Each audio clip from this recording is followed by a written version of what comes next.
Lorsque les tempêtes de la vie s'abattent sur nous, il est normal de trembler, de se sentir submergé, perdu ou même désespéré. Ces tempêtes peuvent prendre plusieurs formes. Une maladie soudaine, une perte inattendue, des difficultés financières, des conflits familiaux ou encore des blessures intérieures que personne ne voit.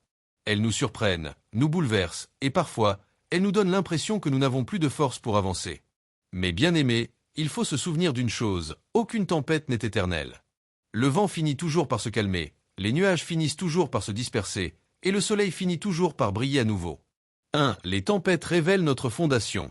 La Bible nous dit que celui qui bâtit sa maison sur le sable la verra s'effondrer lorsque la pluie viendra, mais celui qui bâtit sur le roc restera ferme. Les épreuves sont comme ces vents violents. Elles révèlent si nous sommes enracinés dans la peur ou dans la foi, dans les choses passagères ou dans l'espérance éternelle. C'est pourquoi il est important de nous ancrer dans la parole de Dieu et de mettre toute notre confiance en lui. Car si nous sommes enracinés en Christ, aucun vent ne pourra nous déraciner. 2. Les tempêtes nous rendent plus forts. Chaque difficulté est comme un entraînement pour l'âme. La résistance développe la résilience. Tout comme un arbre qui, en affrontant le vent, approfondit ses racines, nous aussi, en affrontant les épreuves, nous développons la patience, la foi et la persévérance. Ce que tu traverses aujourd'hui n'est pas destiné à te briser, mais à te fortifier, à te préparer pour les bénédictions de demain. 3. Les tempêtes mettent en lumière l'essentiel.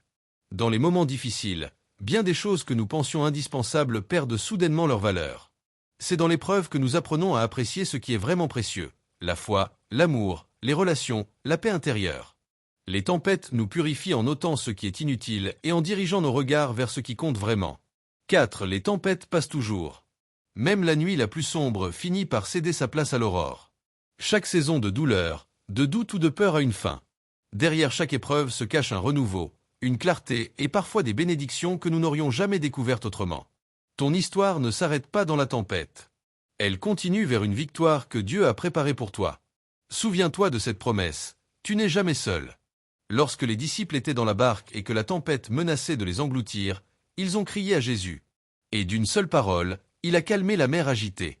De la même manière, dans tes tempêtes, si tu cries à lui, il peut apaiser ton cœur et te donner une paix qui dépasse toute intelligence. Dieu ne promet pas une vie sans tempête, mais il promet d'être avec nous dans chaque tempête.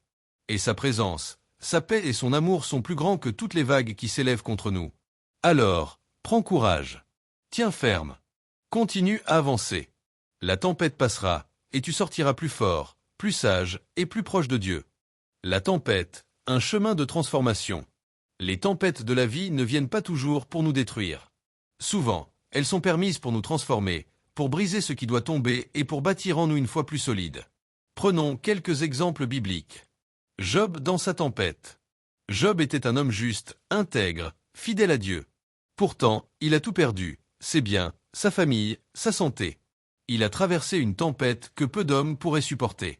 Mais dans son affliction, il a découvert une vérité plus profonde. Mon Rédempteur est vivant. Job 19h25. Sa douleur a ouvert la porte à une révélation plus grande de Dieu. À la fin, il a été restauré au centuple. Joseph vendu par ses frères. Joseph a connu la trahison, l'esclavage, l'injustice et la prison. Une longue tempête de plusieurs années. Mais à travers cette épreuve, Dieu préparait son élévation. Joseph a pu dire à ses frères, « Vous aviez projeté de me faire du mal, mais Dieu l'a changé en bien. » Genèse 50, 20. La tempête de Joseph n'était pas une fin, mais un chemin vers la destinée que Dieu avait tracée pour lui. Paul dans ses naufrages et ses prisons. L'apôtre Paul a fait face à des tempêtes réelles. Il a été battu, emprisonné, rejeté et même naufragé en mer. Pourtant, au milieu de tout cela, il écrivait « Réjouissez-vous toujours dans le Seigneur » Philippiens 4h4. Paul avait compris que la paix de Dieu ne dépend pas de la météo extérieure, mais de la présence intérieure du Christ. Jésus apaise la tempête. Dans Marc 4h39, alors que les vagues menaçaient la barque, Jésus s'est levé, il a parlé au vent et à la mer, « Silence, tais-toi » Et il y eut un grand calme.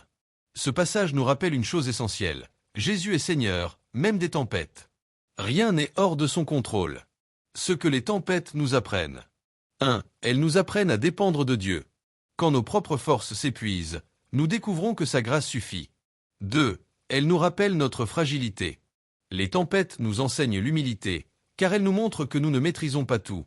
3. Elles ouvrent la voie à des témoignages puissants. Chaque tempête traversée devient un témoignage pour fortifier d'autres cœurs. Ce qui t'a fait pleurer hier peut demain donner l'espérance à quelqu'un d'autre. Bien-aimé, si aujourd'hui tu traverses une tempête, sache que tu n'es pas oublié de Dieu. Même si les vents soufflent et que les vagues semblent trop fortes, rappelle-toi que Dieu est ton abri dans la tempête. Psaume 46, 2-3. Dieu est ton refuge et ta forteresse. Psaume 91, 2. Dieu combat pour toi, même quand tu ne vois rien. Les tempêtes ne durent pas toujours, mais la fidélité de Dieu dure éternellement. Tiens ferme dans la foi. Lève les yeux vers celui qui commande au vent et à la mer. Et sache que ton histoire n'est pas finie dans la tempête, elle ne fait que commencer vers une gloire plus grande. Les tempêtes révèlent notre foi réelle. Il est facile de dire « j'ai la foi » quand tout va bien. Mais c'est dans l'épreuve que la véritable profondeur de notre foi se révèle. Quand tout est contre nous, quand les portes semblent fermées, quand les prières paraissent rester sans réponse, allons-nous continuer à croire? Les tempêtes mettent en lumière la qualité de notre relation avec Dieu. Elles révèlent si nous croyons seulement en ses bénédictions, ou si nous croyons en lui pour qui il est, même au milieu du silence. La tempête n'est pas éternelle. Chaque saison de douleur a une fin. La pluie cesse, le vent se calme, et après l'orage, vient l'arc-en-ciel. Ce n'est pas par hasard que Dieu a donné l'arc-en-ciel à Noé comme signe de l'alliance. Genèse 9h13. L'arc-en-ciel apparaît seulement après une pluie abondante. Cela signifie que même après une tempête dévastatrice, Dieu se souvient de ses promesses et prépare une nouvelle saison de bénédiction. La présence de Dieu change tout. Dans Daniel 3, les 3 jeunes Hébreux ont été jetés dans la fournaise ardente. C'était une tempête terrible. Mais au cœur du feu, il y avait une 4e personne, la présence de Dieu. De la même manière, même si tu traverses le feu, même si la tempête semble insupportable, sache que Dieu est là, à tes côtés. Sa présence ne t'abandonne pas. La tempête comme formation. Dieu utilise parfois les tempêtes comme une école pour nous élever. Un marin expérimenté n'est pas formé en eau calme, mais en pleine mer agitée. De même, les grands hommes et femmes de Dieu n'ont pas été façonnés dans le confort, mais dans les épreuves. Moïse a été préparé dans le désert avant de libérer Israël. David a affronté lion et ours avant de vaincre Goliath. Jésus lui-même a jeûné 40 jours dans le désert avant de commencer son ministère. La tempête fait partie du processus qui conduit à ton appel et à ta destinée. Gardez la bonne attitude dans la tempête. Il y a 2 réactions possibles. 1. Se laisser emporter par la peur, la colère, le découragement. 2. Ou choisir la foi, l'espérance et la prière persévérante. Paul et Silas, en prison, acte 16h25, ont choisi la louange au lieu des lamentations. Résultat, Dieu a envoyé un tremblement de terre et les portes de la prison se sont ouvertes. La louange dans la tempête libère une puissance surnaturelle. La tempête comme témoignage. Une fois la tempête passée, tu ne sors pas seulement plus fort, tu deviens aussi un canal d'encouragement pour d'autres. Ton histoire peut sauver, relever, inspirer. Comme Joseph qui a dit à ses frères, « C'est pour vous sauver la vie que Dieu m'a envoyé devant vous. » Genèse 45, 5. Ta tempête d'aujourd'hui peut devenir le témoignage qui changera la vie de quelqu'un demain. Exhortation finale. Bien-aimé, si tu traverses aujourd'hui une tempête, ne baisse pas les bras. Ne crois pas que Dieu t'a abandonné. Ne regarde pas seulement aux vagues et au vent. Regarde à Jésus, le maître des tempêtes. Il a déjà promis, « Je ne te délaisserai point, je ne t'abandonnerai point. » Hébreux 13h5. La tempête que tu vis aujourd'hui deviendra bientôt une histoire de victoire, un témoignage de la fidélité de Dieu. Tiens ferme, car l'aube arrive après la nuit, et le calme vient toujours après la tempête. La tempête, une école de confiance en Dieu. Quand Dieu permet la tempête. Parfois, nous nous demandons, mais pourquoi Dieu permet-il que je traverse cela? La réponse n'est pas toujours immédiate. Mais la Bible nous montre que Dieu utilise les tempêtes pour 3 raisons principales. 1. Corriger notre direction, comme Jonas, qui a fui l'appel de Dieu et a rencontré une grande tempête. Celle-ci n'était pas pour le détruire, mais pour le ramener sur le bon chemin. Certaines tempêtes dans ta vie sont là pour te réorienter vers la volonté de Dieu. 2. Tester notre foi, comme les disciples dans la barque. Jésus dormait pendant que la tempête faisait rage. Leur réaction a révélé leur peur et leur manque de confiance. Mais c'était aussi une leçon pour les préparer à de plus grands défis. Dieu teste notre foi non pour nous écraser, mais pour l'élever. 3. Révéler sa gloire, comme avec Lazare. Jésus a attendu 4 jours avant d'aller le ressusciter, afin que la gloire de Dieu soit manifeste. Certaines tempêtes sont permises pour que, quand Dieu intervient, son miracle soit éclatant aux yeux de tous. L'attitude à garder dans la tempête. 1. La patience, Jacques 1, 3-4 dit, « L'épreuve de votre foi produit la patience. » Sans patience, Nous n'apprenons jamais à attendre le temps de Dieu. 2. La foi active, ce n'est pas juste espérer que ça ira mieux, mais déclarer avec conviction, « Je sais que mon Rédempteur est vivant ». 3. La prière constante, Philippiens 4:6 dit, « Ne vous inquiétez de rien, mais en toute chose, faites connaître vos besoins à Dieu par des prières et des supplications. » 4. La louange, louer Dieu dans la tempête, c'est proclamer qu'il est plus grand que le problème. C'est ce que Paul et Silas ont fait en prison, et les chaînes se sont brisées. Les promesses de Dieu dans la tempête. Quand tu traverseras les eaux, je serai avec toi. Ésaïe 43, 2. Ceux qui se confient en l'Éternel renouvellent leur force. Ésaïe 40, 31. Je suis avec vous tous les jours, jusqu'à la fin du monde. Matthieu 28, 20. Ces promesses sont comme des ancres pour l'âme. Elles nous gardent stables quand tout bouge autour de nous. Après la tempête, la bénédiction. N'oublions jamais, après chaque tempête dans la Bible, il y a eu un relèvement plus grand. Après le déluge, Noé a reçu une nouvelle alliance avec Dieu. Après la traversée du désert, Israël a goûté à la terre promise. Après la croix, Jésus est ressuscité dans la gloire. Ce que tu traverses maintenant est seulement une préparation à une saison nouvelle, pleine de bénédictions. Bien-aimé, quelle que soit la tempête que tu traverses aujourd'hui financière, émotionnelle, spirituelle ou relationnelle, rappelle-toi que Dieu est dans la barque avec toi. Même si tu ne le vois pas toujours agir, sa présence est réelle, sa main est sur toi, et sa parole aura le dernier mot. Ne lâche pas. N'abandonne pas. La tempête passera, et toi, tu sortiras plus fort, plus rempli de foi, plus proche de Dieu. La vie n'est pas toujours un long fleuve tranquille.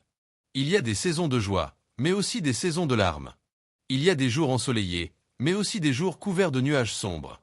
Et parfois, nous nous retrouvons au cœur d'une tempête qui semble vouloir nous engloutir. Ces tempêtes peuvent être spirituelles, quand la foi est éprouvée, quand le doute nous envahit. Émotionnelles, quand le découragement, la solitude ou la tristesse nous écrasent. Physique, quand la maladie frappe ou quand la force manque.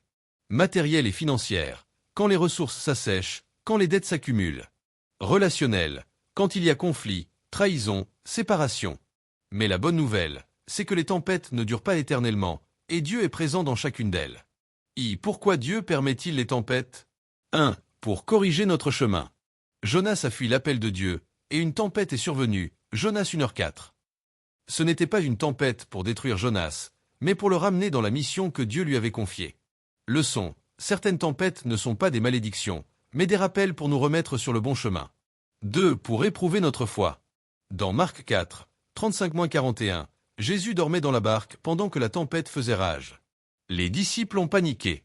Mais Jésus voulait leur enseigner à faire confiance, même quand tout semblait perdu. Leçon, la foi ne grandit pas dans le confort, mais dans la difficulté. 3. Pour manifester sa gloire. Dans Jean 11, Lazare était mort depuis 4 jours. Jésus a attendu volontairement afin que la gloire de Dieu soit plus éclatante. Leçon, Dieu peut retarder l'exaucement non pas pour nous abandonner, mais pour que son intervention soit encore plus miraculeuse. 2. Comment réagir dans la tempête? 1. Ne pas céder à la peur. La peur paralyse, mais la foi libère. Même si les vagues sont hautes, garde les yeux fixés sur Jésus, pas sur la tempête. 2. Prier sans relâche. Paul dit dans Philippiens 4:6, « Ne vous inquiétez de rien, mais en toute chose faites connaître vos besoins à Dieu par des prières et des supplications. » 3. Louer au lieu de se plaindre. Paul et Silas en prison, Actes 16h25, ont choisi de louer Dieu malgré leurs blessures et leur emprisonnement. Résultat, les portes de la prison se sont ouvertes. La louange attire la puissance de Dieu même dans les pires tempêtes. 4. Persévérer dans la patience. Jacques 1, 3-4. L'épreuve de votre foi produit la patience. La patience dans la tempête nous prépare pour des victoires futures. 3. Ce que la tempête produit en nous. 1. Un caractère affermi. Comme l'or est purifié par le feu, nous sommes purifiés par l'épreuve. 2. Une foi inébranlable. Une fois que tu as vu Dieu calmer une tempête dans ta vie, tu n'auras plus peur des vagues qui viennent après. 3. Un témoignage puissant. Joseph a pu dire à ses frères, « Vous aviez projeté de me faire du mal, mais Dieu l'a changé en bien. » Genèse 50, 20. Sa tempête est devenue un témoignage de la fidélité de Dieu. 4. Les promesses de Dieu au cœur des tempêtes. Quand tu passeras par les eaux, je serai avec toi. Ésaïe 43, 2.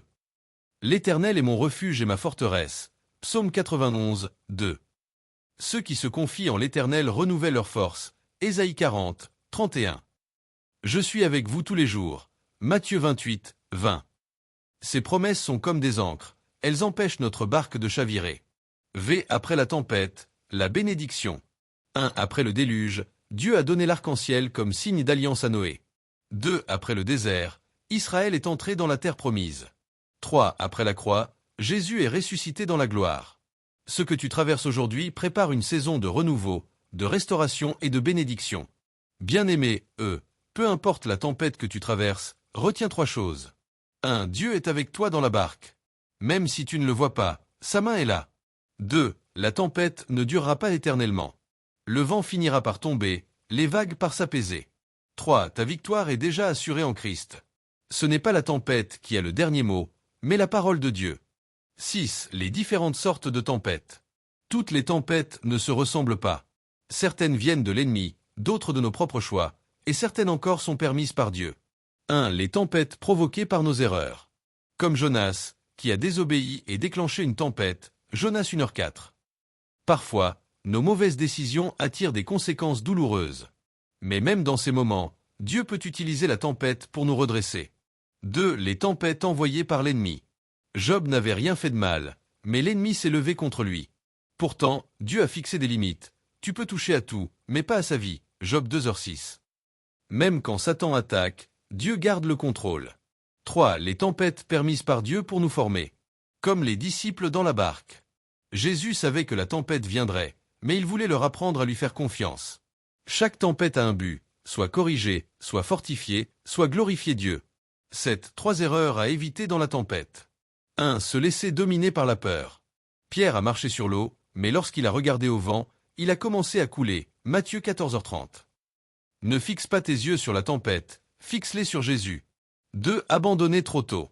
Beaucoup lâchent prise juste avant le miracle. Souviens-toi, la nuit est la plus sombre juste avant l'aube. 3. Se couper de Dieu et des autres. La tentation dans la tempête est de s'isoler. Mais c'est le moment de chercher Dieu davantage et de rester entouré de frères et sœurs en Christ.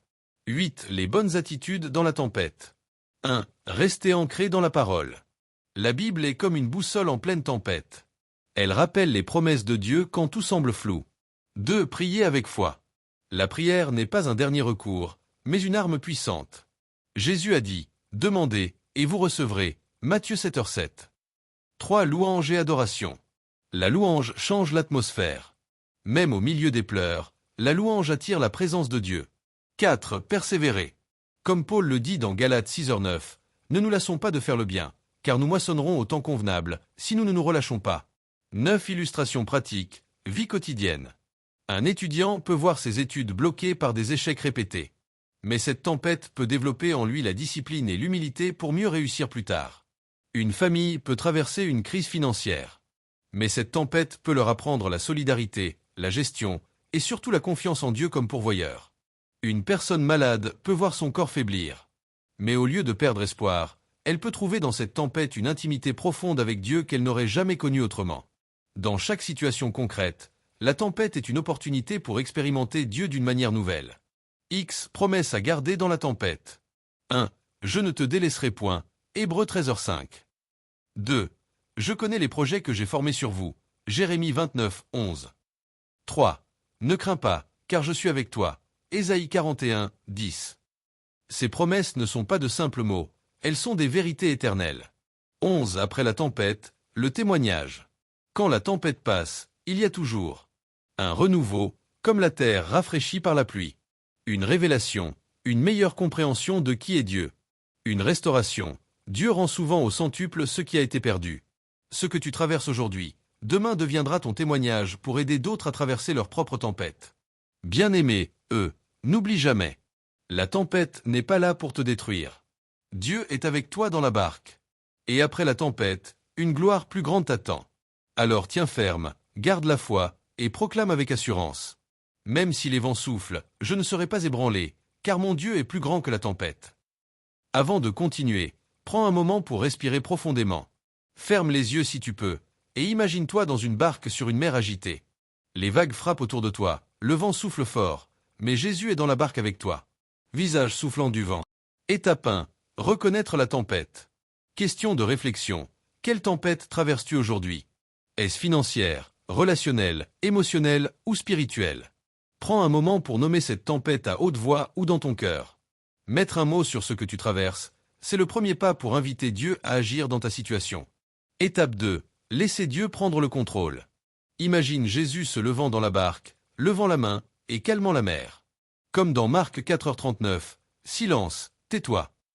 Exercice. Inspire profondément et à chaque expiration, laisse partir la peur, le doute et l'inquiétude. Imagine que le vent devient plus doux et que les vagues s'apaisent. Question de réflexion. Quelle peur ou inquiétude as-tu besoin de remettre aujourd'hui entre les mains de Dieu? Étape 3. Louer et remercier. Même au milieu de la tempête, prends un moment pour dire merci à Dieu pour ce que tu as déjà. La louange attire sa présence. Exemple pratique. Merci pour ma famille. Merci pour ma santé. Merci pour les bénédictions cachées même dans cette épreuve. Question de réflexion. Quelles 3 choses peux-tu remercier Dieu pour, même dans cette tempête? Étape 4. S'ancrer dans la parole. Lis ou médite sur ces versets. Ésaïe 43, 2. Quand tu passeras par les eaux, je serai avec toi.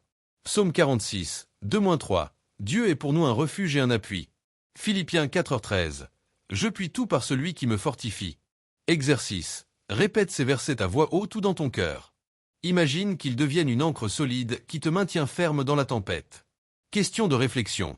Quel verset te donne le plus de paix et de force aujourd'hui? Étape 5. Visualiser la sortie de la tempête. Imagine la mer calmée, le soleil qui perce les nuages, et ta barque avançant doucement vers le rivage. Ressens la paix, la force et la joie revenir dans ton cœur. Question de réflexion. Comment veux-tu te sentir après cette tempête? Plus fort, plus sage, plus proche de Dieu? Étape 6. Affirmation finale. Dis ou médite ces mots. Même au milieu des tempêtes, je ne suis pas seul. Jésus est avec moi. Je suis fort dans la foi. Ma victoire est assurée. Étape 7. Application dans la vie quotidienne. 1. Chaque fois que tu fais face à une tempête, nomme-la, invite Jésus dans ta barque. 2. Rappelle-toi que la tempête n'est pas éternelle. 3. Utilise la louange, la prière et la parole comme armes spirituelles puissantes. 4. Partage ton témoignage après la tempête pour encourager d'autres personnes. Bien-aimé, rappelle-toi ceci. La tempête que tu traverses n'est pas là pour te détruire, mais pour te transformer. Dieu est avec toi dans la barque, même si tu ne le vois pas. Après la tempête, il y aura un renouveau, une paix profonde et des bénédictions inattendues. Tiens ferme dans la foi. Ne regarde pas les vagues, mais regarde à Jésus. Comme la Bible le dit, ceux qui se confient en l'Éternel renouvellent leur force. Ésaïe 40, 31. Chaque épreuve, chaque difficulté, chaque moment de peur est une occasion de grandir, de devenir plus fort et de témoigner de la fidélité de Dieu. Ta victoire est déjà assurée, car celui qui est avec toi est plus grand que tout ce que tu traverses. Prière finale. Seigneur Tout-Puissant, aujourd'hui, nous venons devant toi avec nos tempêtes. Tu connais nos cœurs, nos peurs, nos douleurs et nos doutes. Seigneur, je t'invite à entrer dans chaque situation, à calmer les vents et les vagues qui nous entourent. Donne-nous la force de tenir ferme, la foi de croire malgré les difficultés, et la patience d'attendre ton timing parfait. Transforme nos épreuves en témoignages, nos douleurs en bénédictions, et nos larmes en source de joie. Merci Seigneur, parce que tu es avec nous dans chaque tempête, et parce que ta présence nous apporte la paix qui surpasse toute compréhension. Au nom de Jésus-Christ, nous prions. Amen. Merci d'avoir regardé cette vidéo jusqu'au bout. J'espère que ce message t'a encouragé et réconforté au milieu de tes tempêtes. Si c'est le cas, je t'invite à t'abonner à la chaîne, à laisser un commentaire pour partager ton témoignage ou tes impressions, à aimer la vidéo et à la partager avec quelqu'un qui en a besoin. Ensemble, nous pouvons répandre l'espoir et la paix de Dieu autour de nous. Merci d'avoir regardé cette vidéo jusqu'au bout. J'espère que ce message t'a encouragé et réconforté au milieu de tes tempêtes. Si c'est le cas, je t'invite à t'abonner à la chaîne, à laisser un commentaire pour partager ton témoignage ou tes impressions, à aimer la vidéo et à la partager avec quelqu'un qui en a besoin. Ensemble, nous pouvons répandre l'espoir et la paix de Dieu autour de nous.